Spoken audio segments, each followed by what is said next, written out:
जोजोलोपा नमस्ते थुबुइले सिसान निनाचना दिएको दु थोख नेपाल भाषा एकाडेमिया नीति अनक मिडिया पालिया नेवया भाषा साहित्य व सरिया सब नेवा एफएम 106.6 मेगाहर्ज ठाउँ मङ्सिर 19 गते शुक्रबार या दिन जी अनिता छिक्किन्त नाप्लावया जनको दु अले ठाउँ या ज्याजोले जिता प्राविधिक रूपमा ज्याकुटी पाके भाषा सराहना न ग्वालेना चना दिएको दु हजुर ठाउँ छि पामे जुदी सञ्जिता लामा जु अले वेक छम उपमे जुया स्वकीय सचिव नाप्न प पञ्जीकरण या थन एमआईएस न जुयादी अले वेक कीर्तिपुर नगरपालिका वडा नम्बर 4 या दूध पोखरी चना दिएको ख हजुर ठाउँ छि गुजाजोले छि ठाउँ पामे जु सञ्जिता जु न पठाउ छि खलबला या बाकी हो नि वेक न पठाउ छि खस ना साथै खलाते न बदु कति ज्याउ गएर छि गुजाजोले नस्को स्या बाकी हो नि सञ्जिता जु हजुरलाई स्वागत छ झी मिसा कार्यक्रममा धेरै धन्यवाद नमस्कार जोजोलपा सबैभन्दा पहिला त हजुरको परिवारमा को हुनुहुन्छ थोरै यसो परिचय पाउँ म चाहिँ म्यारिड हो त्यसैले मेरो घरमा सासू ससुरा अनि मेरो श्रीमान मेरो छोरी सहित हामी 5 जनाको परिवार छौं अनि मेरो श्रीमान चाहिँ ल्याब टेक्निशियनको रूपमा काम गर्नुहुन्छ र मेरो सासू ससुरा चाहिँ यही टियुमा कार्यरत हुनुहुन्छ मेरो नानी 6 क्लासमा पढ्दै छ ओहो 6 क्लासमा अहिले पढ्दै हुनुहुन्छ हजुर भनेपछि हजुर चाहिँ अहिले केमा व्यस्त हुनुहुन्छ यसरी भन्नुपर्दा चाहिँ म अहिले चाहिँ खास यो गृह मन्त्रालय अन्तर्गतको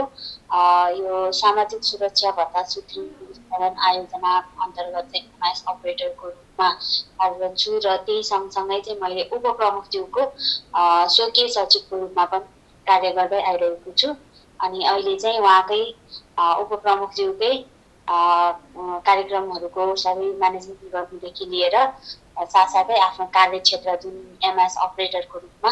कार्यरत छु पञ्जीकरणको त्यसकोमा पनि व्यस्त छु हजुर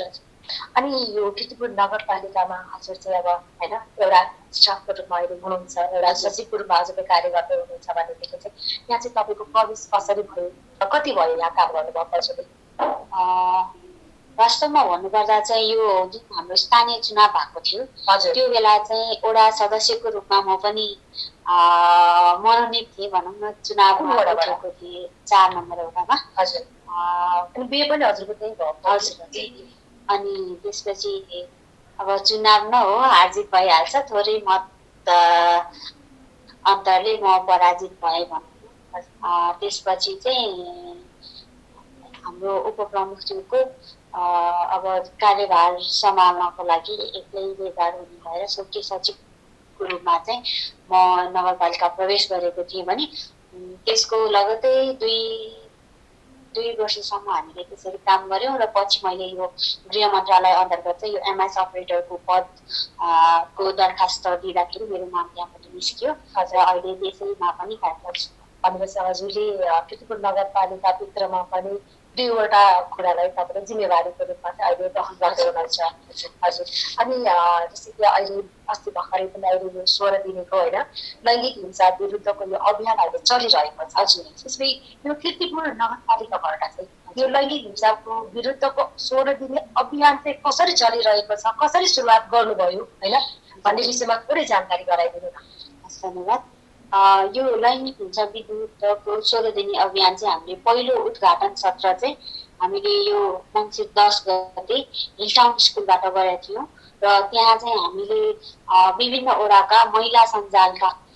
दिदीबहिनीहरूलाई चाहिँ आमन्त्रण गरेर हामीले उहाँहरूसँग कुरा गर्ने अन्तर्क्रिया कार्यक्रम गरेर हामीले उद्घाटन कार्यक्रम गर्यौं र आज हामी कति 11औं दिन भयो भनौँ न 11औं दिनसम्म आउँदा पनि हामीले बिचमा त्यो कार्यक्रम उद्घाटन कार्यक्रम पछि हामीले बिचमा अहिलेसम्म कुनै पनि कार्यक्रम गरेका छैनौं तर हाम्रो जुन यो अवेरनेस सम्बन्धी कार्यक्रम भन्दा नि यो के भन्छ माइकिङहरू चाहिँ भइरहेको छ। यो लैङ्गिक हिंसा विरुद्धको हजुर हजुर माइकिङहरू चाहिँ भइरहेको छ, तर हामीले एज अ फिल्डमै गएर कार्यक्रम चाहिँ गरेको छैन। अहिले हामीले उद्घाटन सत्र चाहिँ गऱ्यौँ, तर यो अहिले कोरोनाको कारणले गर्दाखेरि हामीले फिल्डमै गएर गर्न अलिक गाह्रो भइरहेको छ। र अर्को कुरा भनेको चाहिँ हामीले पोहोर वर्ष नै नेपाल सरकारले चाहिँ होइन लैङ्गिक हिंसा विरुद्धको अभियान 16 दिने नभइकन अभियान भनेर त्यो होल वर्षलाई नै मनाउने भन्ने भएको थियो पोहोर जुन 76 सालमा। तर 76 सालमा हाम्रो चैदेखि त कोरोनाको महामारीले गर्दाखेरि लगभग 4 महिना असार मसान्तसम्म 4 महिना चाहिँ हाम्रो त्यो कोरोनाले गर्दाखेरि चाहिँ हामीले त्यस्तो अभियान केही गर्न नपाएको भएर फेरि नेपाल सरकारले चाहिँ यो 2077 साललाई पनि लैङ्गिक हिंसा विरुद्धको अभियान 16 दिने नभनिकन वर्षभरि गर्न मिल्ने अभियानको रूपमा चाहिँ तपाईँहरूले गर्नु होला भनेर चाहिँ हामीलाई परिपत्र भएको हुँदा चाहिँ अब हामीले यो 16 दिनलाई मात्र नताकिकन हामीले फुल वर्षकै रूपमा कार्यक्रमहरू सञ्चालन गर्ने हामीले अहिले प्लानिङ गरिरहेछौँ। र अब बिचमा अस्ति हामीले 5 वटा ओडाको सञ्जालको महिला दिदीबहिनीहरूलाई बोलाएर यसरी कार्यक्रम गरौँ भने अर्को बिचमा अब 1-2 दिनपछि हामी फेरि अर्को 5 वटा ओडाको महिला सञ्जालको दिदीबहिनीहरूलाई बोलाएर फेरि त्यसरी नै कार्यक्रम गर्ने र यो 16 दिनकै अभियानकै रूपमा चाहिँ अब हाम्रो लास्टमा चाहिँ यो डिसेम्बर 10-25 गते चाहिँ हामीले एउटा समापन कार्यक्रम गरेर महिला दिदीबहिनीहरूको अब अपेक्षा के छ, कसरी चाहिँ यो लैङ्गिक हिंसालाई चाहिँ अझ पूर्ण रूपले चाहिँ मुक्त गर्न सक्छौँ भन्ने खालको उहाँहरूबाट नै कुराहरू लिएर हामीले त्यसरी समापन कार्यक्रम सञ्चालन गर्ने भन्ने हामीले त्यसलाई अगाडि लिएर गएका छौँ। लैङ्गिक हिंसा विरुद्धको अब योपालिको नारा भनेकै यो लैङ्गिक हिंसा अन्त्यको प्रतिबद्धता, व्यक्ति समाज र सबैको एकबद्धता भन्ने भएकोले अब हामीले चाहिँ सुरुमा चाहिँ महिला आफैबाट सुरु गरौँ भन्ने भएको भएर चाहिँ हामीले चाहिँ अहिलेको कार्यक्रमहरूमा पुरुषलाई भन्दा महिला सञ्जालका दिदीबहिनीहरूलाई जसले चाहिँ धेरै महिला दिदीबहिनीहरूलाई समेट्न सक्नुहुन्छ उहाँहरूलाई चाहिँ अगाडि ल्याएर उहाँहरूबाट नै सुरुवात गर्ने कि भनेर हामीले यसरी कार्यक्रमहरू सञ्चालन गरिरहेका छौँ। सञ्जिता जस्तै कि हजुरले भन्नुभयो यो लैङ्गिक हिंसा विरुद्धको अभियान 16 दिन मात्र नभएर वर्षभरिकै गरौँ भनेर हजुर जुन भन्नुभयो, त्यसले यो लैङ्गिक हिंसाको यो लैङ्गिक हिंसा विरुद्धको यो अभियानमा हेर्ने भने चाहिँ किन गर्नुपर्छ होला, किन यो अभियान चाहिँ हामीले सञ्चालन गर्नुपर्ने जस्तो लाग्छ हजुर? यो विषयमा थोरै के गर्नुहुन्छ? यसो छ, अहिले हामीले जति नै हामी 21औं शताब्दीमा पुगेका छौँ, जति नै भन्दा पनि लैङ्गिक हिंसा अहिले पनि भइरहेको हामी देखिरहेको छौँ। पुरुषले महिलालाई गर्ने मात्र हिंसा होइन, महिलाले महिलालाई गर्ने पनि हिंसा हो, महिलाले पुरुषलाई गर्ने पनि हिंसा हो भने त्यस्तै कुनै पनि स्कुलमा एउटा शिक्षिकाले होइन विद्यार्थीलाई गर्छ भने त्यो पनि लैङ्गिक हिंसा नै। त्यसैले यो हिंसा भनेको कुरा चाहिँ कस्तो हुन्छ भनेदेखि हामीले त्यो फिजिकल रूपमा हिंसा नभइकन नि उसलाई मेन्टल्ली होइन उसलाई इमोसनल्ली पनि उसलाई त्यो टर्चर भइरहेकोलाई पनि हामीले हिंसाको रूपमा लिन सक्छौँ। जस्तै एउटा घरमा होइन अब सासू बुहारीको कुट्टा कुट्नै नपरे पनि सासूले उसलाई बुहारीलाई तिमीले यो गरेनौ त्यो गरेनौ यसो गर त्यसो गर भनेर भनिराख्दाखेरि उसलाई त मेन्टल्ली टर्चर त हुन्छ नि त, त्यसलाई पनि हामीले हिंसामा लिन सक्छौँ। भने अब त्यसै अब कसैको घरमा चाहिँ श्रीमान श्रीमती बीच नै त्यस्तो भइरहेको हुन्छ। जस्तै अब हामीले फेरि प्रायः हामीले के सोच्छौँ भनेदेखि लैङ्गिक हिंसा भन्ने बित्तिकै पुरुषले गर्ने महिलामाथि हिंसालाई लैङ्गिक हिंसा, तर त्यो कदापि होइन। किनकि धेरै ठाउँमा अहिले हामीले देखिरहेको पनि छौँ, सुनिरहेको पनि छौँ, महिलाले पनि पुरुषलाई हिंसा गरिरहेको हुन्छ। अब जस्तै श्रीमान थोरै कमाउने छ होइन अनि श्रीमती अलि धेरै कमाउने छ भने चाहिँ तिमीले यो गरेनौ त्यो गरेनौ कि मैले नगरे तिमीले कसरी गर्थ्यौ, यो सबै हुन्छ नि। उसले पनि आफ्नो बोलीले पनि उसलाई फिजिकल्ली नगरे पनि मेन्टल्ली र इमोसनली त उसलाई हिंसाको टर्चर गरिरहेको हुन्छ नि त। यस्तो खालको हिंसाहरूलाई पनि हामीले यो समाजमा चाहिँ यस्तोलाई पनि हिंसा भनिन्छ है होइन, यस्तो हिंसालाई पनि हामीले मुक्त गर्नुपर्छ, यस्तो हिंसाहरू पनि हामीले सहनु हुँदैन। अब यो गर्नु मात्र होस् हिंसा होइन, सहनु पनि हो नि त। त्यही भएर यस्तो खालको पनि हिंसा हो र यो हिंसा सहनु पनि गलत हो र गर्नु पनि गलत हो भनेर चाहिँ हामीले यो खालको अभियान सञ्चालन गर्न आवश्यक छ। भनेपछि यस्तो जनचेतना जगाउनको लागि सबैलाई सन्देशमूलक होइन यस्तो अब हामीले सन्देश दिनुको लागि चाहिँ यो सञ्चालन गर्नुभएको जस्तो चाहिँ अरूलाई लाग्छ। भनेपछि जति पनि अहिलेका समाजमा बुझिरहेका छन् भनेको हिंसा भन्ने बित्तिकै महिला हिंसा मात्रै भनेर बुझिरहेको तर त्यो भित्रमा हेर्दाखेरि बालबालिका पुरुष वृद्धहरू पनि पर्छ र उहाँहरूलाई पनि परेको हिंसाको विषयमा भनेर जनचेतना जगाउनको लागि पनि अभियान गर्नुपर्ने भन्ने हजुर यो पनि भयो होइन। अनि हामीले जुन यो हामीले थर्ड जेन्डर भन्छौँ नि तेस्रो लिङ्ग उहाँहरूमा पनि अझ खास मैले सुनेको देखेको होइन त्यो पनि धेरै मात्रामा छ भन्ने भएको छ। के जस्तै अब हामीलाई रेस्टरुम टोइलेटकै कुरा गरौँ न शौचालयमै कुरा गरौँ न नर्मली हामीले मेल र फिमेलको देख्छौँ तर तेस्रो लिङ्गको लागि त हुन्न कुन। अनि त्यो हुँदाखेरि उनीहरूलाई चाहिँ कुनमा जाने भन्दाखेरि त्यो कुनै अर्को पर्सनले आएर होइन तिम्रो लागि छैन भन्दाखेरि त्यो पनि हिंसा हुन्छ कि किनकि उसलाई त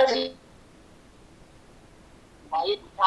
त्यस्तो खालको उहाँहरूलाई पनि समेट्ने सकोस् होइन। यस्तो खालको हिंसा चाहिँ उहाँहरूबाट पनि अब धेरै यो अहिले सुसाइडको केसहरू त्यस्तोहरू आएको भनेको चाहिँ मैले चाहिँ फिजिकल टर्चर नदेखिकन मेन्टल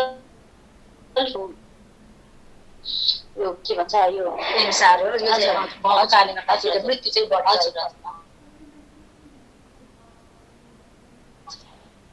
बाहिरी गाउँ हुन्छ देखाउन सकिन्छ हजुर मलाई यस्तो भयो होइन। तर अब भित्री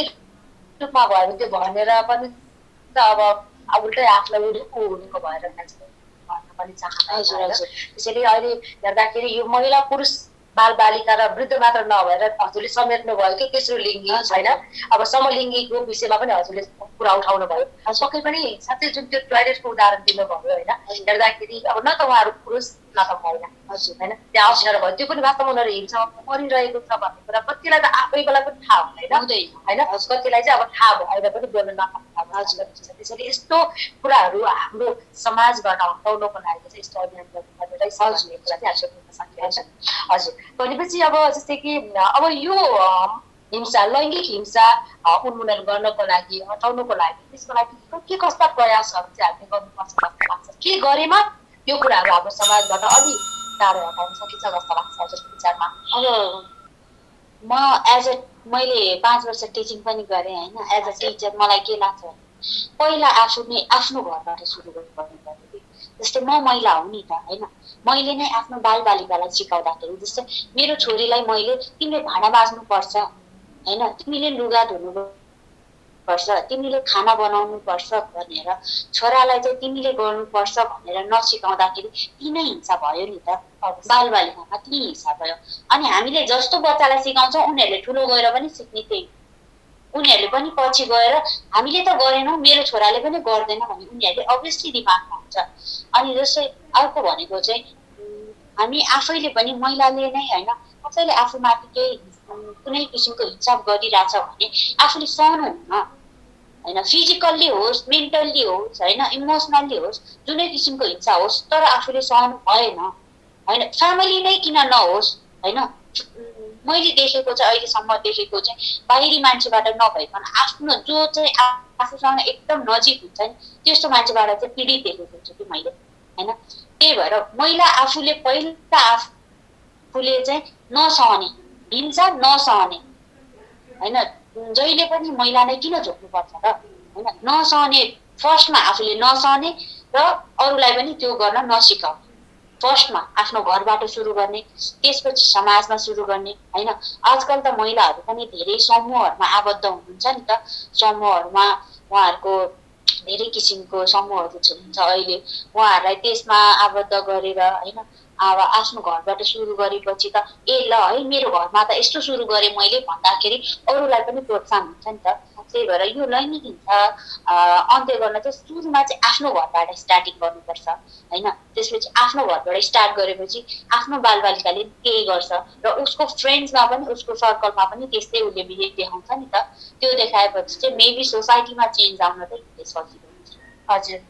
सञ्जिताजी हजुरले आफ्नो कुराहरू राखिदिनु भएको छ एकछिनपछि हजुरसँग फेरि हामी कुराकानी गर्ने छौँ।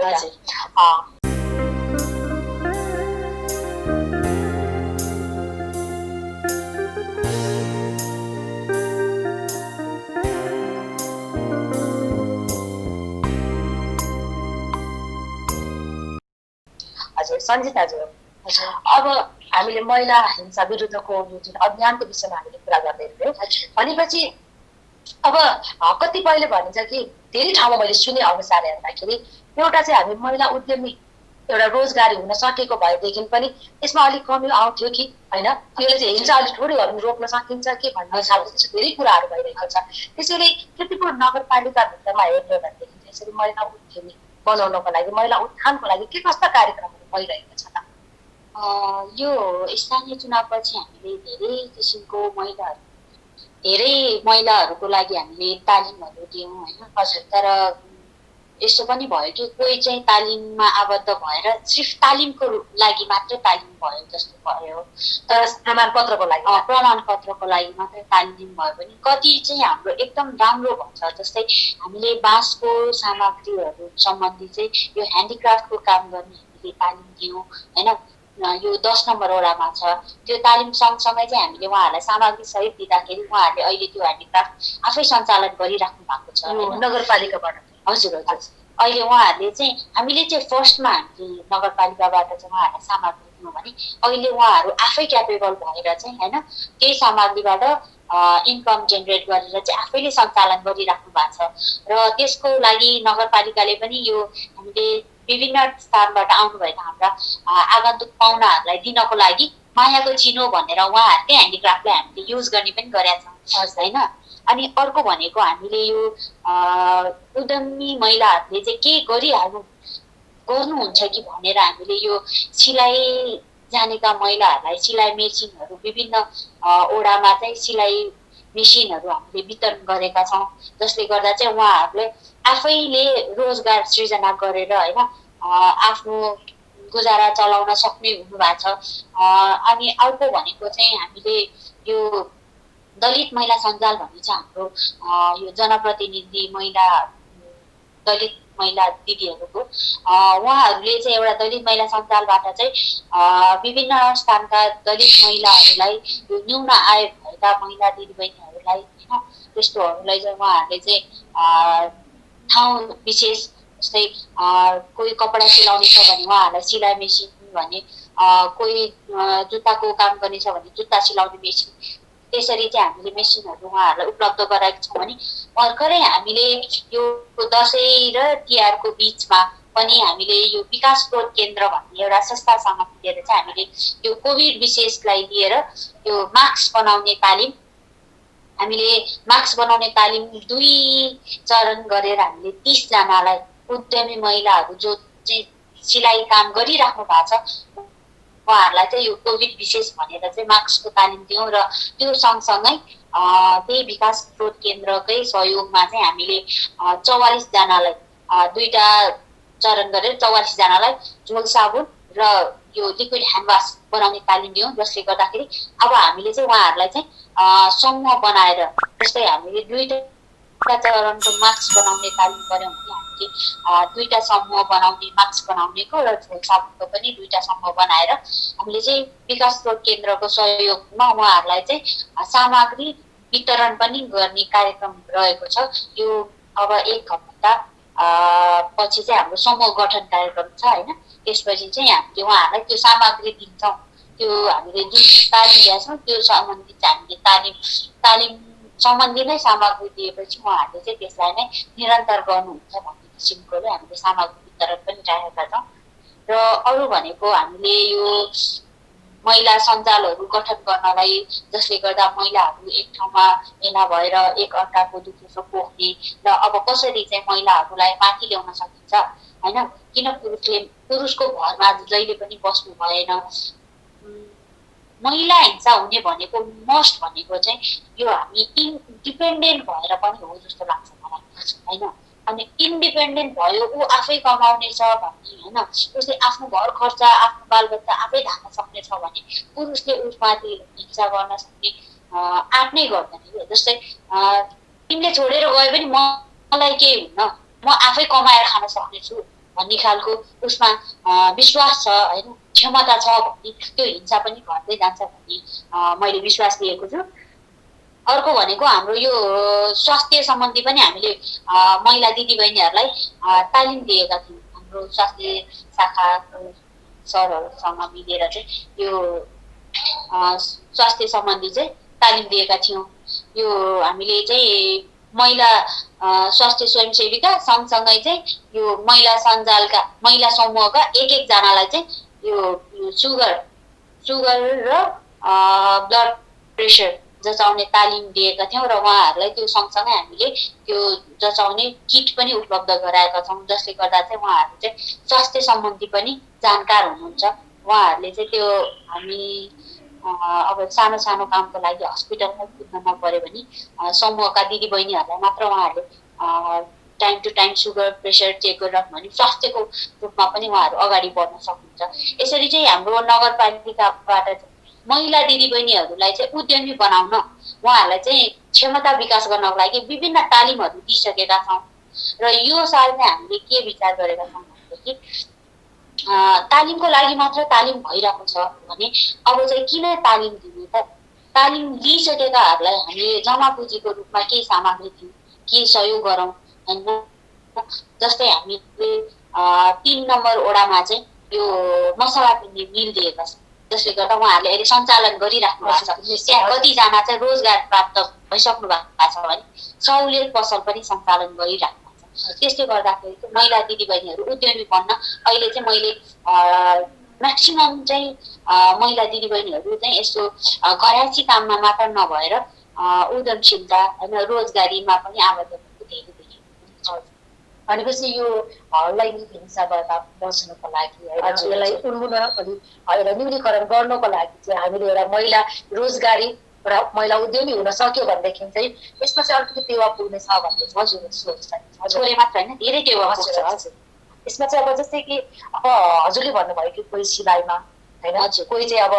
धेरै कुराहरूमा होइन, जस्तै कि अब पुरै तालिम लिएर आफ्नो मात्र सीमित नराखेर काम गर्ने पनि हुनुहुन्छ भने कोही प्रमाणपत्र लिएर घरमै राखेर पनि हुनुहुन्छ। त्यसो भएदेखि चाहिँ अब त्यो मध्येमा पनि कतिको नगरपालिकाले हाल आएर एउटा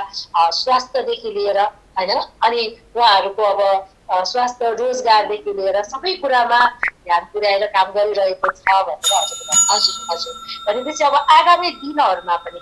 होइन अब आउने अब महिला बजेट त पक्कै पनि राखिएको छ, त्यसको लागि चाहिँ के कस्ता कुराहरू गर्ने कसरी प्लानिङ गर्नुभएको छ थोरै त्यसको विषयमा जानकारी गराइदिनु। मैले भर्खरै भने नि जस्तै अब तालिमको लागि तालिम अब नदिने कुरा भएको छ। जस्तै तालिम नै मात्र दिएर सीमित किन तालिममै सीमित राख्ने, बरु जो गरिराख्नु भएको छ होइन उहाँहरूलाई नै जस्तै एकजनालाई हामीले जम्मा पुँजीको रूपमा केही दिन सक्यौँ भने उहाँले अर्कोलाई पनि रोजगारी दिन सक्नुहुन्छ नि त। तर हामीले तालिम मात्र दिइराख्यौँ भने त तालिम रोजगारी खोज्न उहाँ कहाँ जाने होइन। कीर्तिपुर अब फेरि महिलाहरूको कस्तो हुन्छ भनेदेखि उहाँहरू घरायसी काम सकेर अनि बल्ल आफ्नो कामतिर भनौँ न रोजगारी खोज्नको लागि होइन त्यस्तोमा लाग्नुहुन्छ भने पक्कै पनि उहाँहरू टाढा जान खोज्नुहुन्न। त्यसको लागि भए पनि हामीले चाहिँ हाम्रो नगरपालिकाभित्र नै भएका विभिन्न स्थानहरूमा चाहिँ यो सञ्चालन भइरहेका उद्योगहरूलाई नै फेरि सुचारू गर्ने कि जस्तै यो 3 नम्बर वडामा चाहिँ हामीले यो हातेलु हुन्छ नि के भन्छ त्यसलाई हाते तान यो ढाकाको कपडाहरू बुन्ने हो त्यस्तो खालको जुन हाम्रो पहिला पुर्खौली थियो नि हो त्योहरूलाई फेरि सञ्चालन गर्ने भनेर हामीले त्यस्तोहरूमा चाहिँ अब बजेटहरू चाहिँ त्यस्तो रोजगारी सृजना गर्ने नै भनेर चाहिँ त्यस्तोमा लगाउनु गर्ने संस्कृतिको पनि कुरा आयो। हजुर अब संस्कृति बचाउनको लागि हाम्रो परम्परागत गर्दै त्यहाँदेखि आइरहेको त्यो कुरालाई चाहिँ हामीले फेरि बचाउनको लागि यो गर्ने भन्ने कुरा आयो। हजुर अनि अब सञ्जिताज्यू अब तपाईँको पेसाको विषयमा हजुरले गर्दै आउनुभएको कामको विषयमा पनि हामीले कुरा गरेका थियौँ होइन। भनेपछि अब हजुरको आफ्नो व्यक्तिगत रूपमा हजुरको रुचिको विषयमा अब जस्तै कि एउटा नगरपालिकाको कर्मचारी भनेर त चिनियो होइन, भनेपछि नगरपालिकाको कर्मचारी बाहेक अरू बेलामा हजुरले चाहिँ कस्तो कस्तो सोचहरू आफ्नो गाउँ समाजको के कस्ता कामहरू गर्दै हुनुहुन्छ, केमा आबद्ध हुनुहुन्छ थोरै भनिदिनु।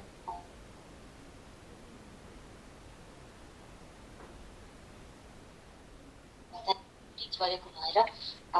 बच्चाहरू अहिले पनि म कहाँ आइराख्नुहुन्छ होइन। अनि त्यो बच्चाहरूलाई पढ्नमा सहयोग गर्ने अनि अहिले त झन् अनलाइन क्लासेस भइरहेछ होइन। अनि कतिको घरमा नेटको प्रब्लम हुने त्यस्तो कारणले चाहिँ होइन अब मेरो घरमा वाइफाई छ अनि त्यो बच्चाहरूलाई चाहिँ वातावरण मिलाइदिने यस्तो गरिरहेको छु होइन। अनि अरू भनेको चाहिँ समाजमा चाहिँ महिला दिदीबहिनीहरूलाई चाहिँ कसरी अगाडि बढाउन सकिन्छ भनेर महिला दिदीबहिनीहरूसँग नै कुरा गर्ने होइन। अनि अब यस्तै हो। हजुर हजुर हजुर। अनि अब जस्तै कि तपाईँले एउटा कर्मचारी सरकारी कर्मचारी भनेर हुनुभन्दा अगाडि र अहिले कर्मचारी भइसकेपछिको तपाईँको समाजले तपाईँले हेर्ने दृष्टिकोण होइन, त्योभन्दा अगाडि र पछाडिको फरक चाहिँ के पाउनु भएको छ? अब यसो रहेछ यो, पहिला मैले 5 वर्ष टिचिङ गरेको हो हेर्नु, बोर्डिङ स्कुलमा पढाएको हो मैले। अनि एज अ टिचर मलाई सबैले त्यो बेला पनि सबैले सम्मान गर्ने नै हुन्छ होइन। एज अ टिचर अब सबै अब अभिभावकज्यूहरूले जो मेरो स्टुडेन्टहरू हुनुहुन्छ उहाँको अभिभावकहरूले उहाँहरूले पहिला पनि उत्तिकै मान गर्नुहुन्थ्यो होइन। तर जब नगरपालिका आइसकेपछि चाहिँ एउटा छुट्टै सामाजिक दायित्व पनि पर्ने रहेछ होइन। जस्तै अब नगरपालिकामा भइसकेपछि यहाँ विकासको काम हुन्छ होइन, विकास सम्बन्धी काम हुन्छ, कसैको जस्तै यो घरको कर यताउति हुन्छ नि त। अनि मान्छेहरूले चाहिँ ऊ त्यहाँ छ उसले गर्दाखेरि सजिलो हुन्छ होइन, अब धेरै यताउति गरिराख्नु पर्दैन उसले गरिदिन्छ भनेर लिङ्क बढाउने होइन। त्यो चाहिँ मैले धेरै फिल गरेको छु भने जस मेरो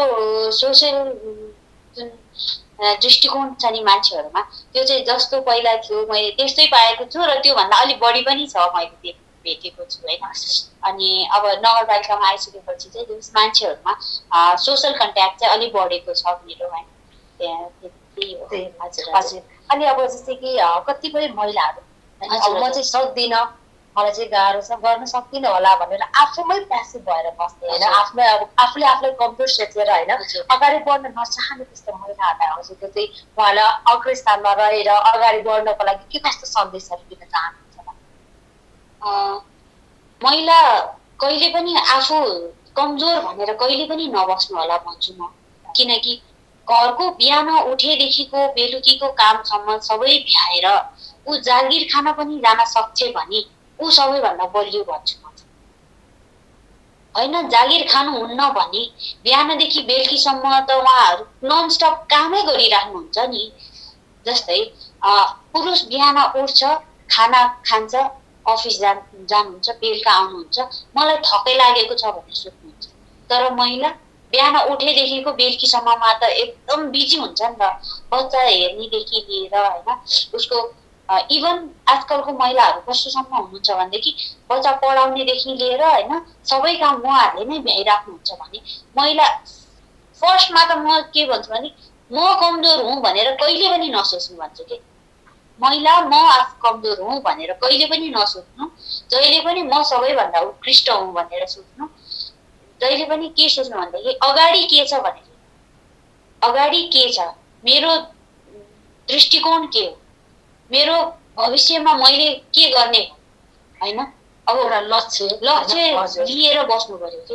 अनि त्यसको लागि चाहिँ मेरो बालबच्चा मेरो परिवार भनेर सोच्नु त पर्यो, तर पहिला आफ्नो बारेमा सोच भन्छु कि म चाहिँ। जबसम्म आफू बन्दैन कहिले पनि परिवार बन्दैन, जबसम्म परिवार बन्दैन बालबच्चाको भविष्य बन्दैन। त्यही भएर जहिले पनि पहिला आफ्नो बारेमा सोच्नु, आफ्नो स्वास्थ्य, आफ्नो पढाइ, आफ्नो लक्ष्य के हो त्यसलाई विश्वास गर्नु, त्यसपछि मात्र अनि अरू चिजको लागि सोच्नु। जबसम्म आफू परिवर्तन हुँदैन, जबसम्म आफू बलियो हुँदैन, न समाज परिवर्तन हुन्छ न समाज बलियो हुन्छ। त्यसैले महिला आफू पहिला आफै बलियो हो कि। अवश्य भने हजुर है। अब जस्तो कि हामी हजुरसँग चाहिँ कुरा गर्दा गर्दै नि आज समयले पनि अहिले अलिक सकेको लागेको भएर हजुरसँग अब मैले सोध्न नसकेको अनि हजुरलाई अझै पनि भन्नु मन लागेको होइन केही कुराहरू छ भने भन्नुहोस्। जस्तो अहिले हामीले धेरै त हामीले यो महिलाहरू सम्बन्धी नै कुरा गऱ्यौँ होइन। अब म अझै पनि के भन्छु भनेदेखि हाम्रो कीर्तिपुर नगरपालिकामा नै पनि त्यस्तो ठाउँहरू अझै पनि छ जहाँ चाहिँ महिलाहरू अहिले पनि घरबाट बाहिर हिँड्न चाहिँ अलिकति हुन्छ नि हिचकिचाउने होइन, बोल्न अरूको अगाडि बोल्न हिचकिचाउने महिलाहरू दिदीबहिनी हुन्छ। त्यस्तोको लागि चाहिँ होइन अब महिला सञ्जालहरू हुन्छ हाम्रो हरेक वडामा, त्यस्तोबाट चाहिँ हामीले विभिन्न किसिमको यो क्षमता अभिवृद्धि जस्तो कार्यक्रमहरू गर्दाखेरि त्यस्तो महिलाहरू पनि समेटियोस् होइन, त्यस्तो महिलाहरू पनि अगाडि आएर बस्दिनुहोस् भन्ने मलाई मैले अनुरोध गर्न चाहन्छु होइन। जो चाहिँ म केही पनि जान्दिनँ, जो म बोल्न सक्दिनँ होइन, म अरूको अगाडि गएर बोल्न सक्दिनँ त्यस्तो भन्ने खालका महिला दिदीबहिनीहरू पनि अगाडि आइदिनुहोस् होइन। आफू बने आफ्नो परिवार बन्छ, परिवार बने समाज बन्छ, समाज बने मात्र देश बन्छ भन्छु है। धन्यवाद, यति नै हो मेरो भन्नुपर्दा। हजुरले आज यसरी तपाईँको अब यहाँ काम हुँदा हुँदै पनि आज नेवा एफएमको यो झी मिसा कार्यक्रमलाई हजुरले समय दिनुभयो, हजुरलाई धेरै धेरै धन्यवाद। हजुरलाई पनि धेरै धेरै धन्यवाद, मेरो विचारहरू राख्न दिनुभएकोमा हजुरलाई धेरै धेरै धन्यवाद। हस् त, यसरी नै समयले पछि फेरि हामीलाई मौका दियो भने हामी पक्का पनि हामी हजुरसँग भेट्ने बाचाका साथ आज भने हजुरसँग यो कार्यक्रमबाट बिदा हुन चाहन्छु।